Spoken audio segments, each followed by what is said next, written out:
Assalamualaikum warahmatullahi wabarakatuh. Perkenalkan, nama saya Agnes Surendapasi dengan NPM 21082602113.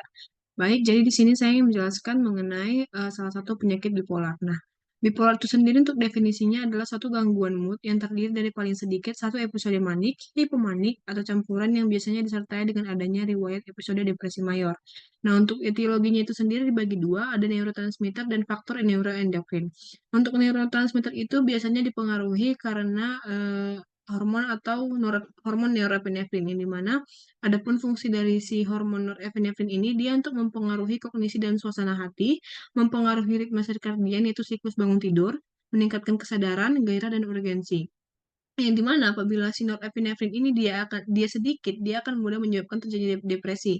Sedangkan apabila dia berlebihan, dia dapat menyebabkan fase mania atau gejala mania. Sedangkan untuk faktor neuroendokrin itu biasanya disebabkan karena ketidaknormalan aksis HPA dan aksis HPT yang sering terdapat pada pasien bipolar. Adapun untuk simptoms atau gejala dari bipolar ini dia dikenal dengan DICFAST. Nah, DICFAST itu adalah yang pertama itu distractibility, insomnia, grandiosity, flight of idea, activity, speech, dan thoughtlessness. Nah, berdasarkan untuk klasifikasinya itu bipolar dibagi tiga. Ada gangguan bipolar satu, 2, dan psikotimik. Gangguan bipolar satu itu biasanya dia ditandai oleh satu atau lebih episode manik atau campuran yang biasanya disertai oleh episode-episode depresi mayor. Sedangkan untuk gangguan bipolar 2 itu biasanya gambaran utamanya itu dia ditandai oleh terjadinya satu atau lebih episode depresi mayor yang disertai oleh paling sedikit satu episode hipomanik. Sedangkan tuh gangguan siklotimik itu biasanya dia ditandai paling sedikit 2 tahun dari sejumlah periode gejala manik yang tidak memenuhi kriteria episode manik dan sejumlah gejala depresif yang tidak memenuhi kriteria gangguan depresif. Sedangkan berdasarkan kriteria dari PPDGJ itu dibagi menjadi 5. Ada gangguan afektif bipolar dengan episode kini hipomanik, gangguan afektif bipolar episode kini manik tanpa gejala psikotik, ada gangguan afektif bipolar episode kini manik dengan gejala psikotik, ada gangguan afektif bipolar episode kini depresi berat tanpa gejala psikotik, dan ada gangguan afektif bipolar episode kini depresi berat dengan gejala psikotik.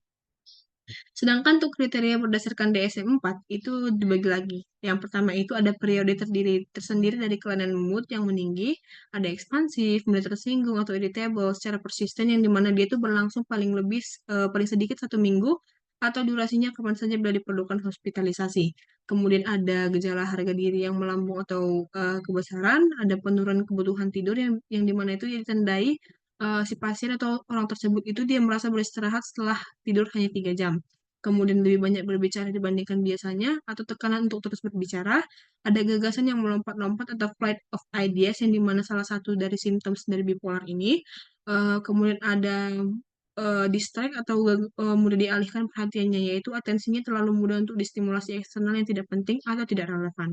Nah, untuk mengatasi atau mengobati bipolar ini diberikan ada obat-obatan tertentu. Yang pertama ada sodium divalproat dengan dosis 250 mg yang dikonsumsi selama 3 kali 1 hari, dan ada litium dengan dosis 300 mg yang dikonsumsi selama 1 kali 1 hari.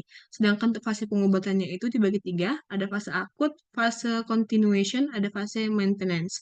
Nah, untuk fase akut itu dia berkisar sekitar 3 sampai 8 minggu.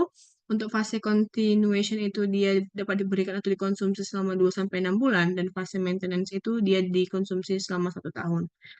Untuk prognosis dari bipolar ini sendiri itu dia prognosisnya tergantung dari frekuensi dan lama episode serta respon terhadap pengobatan.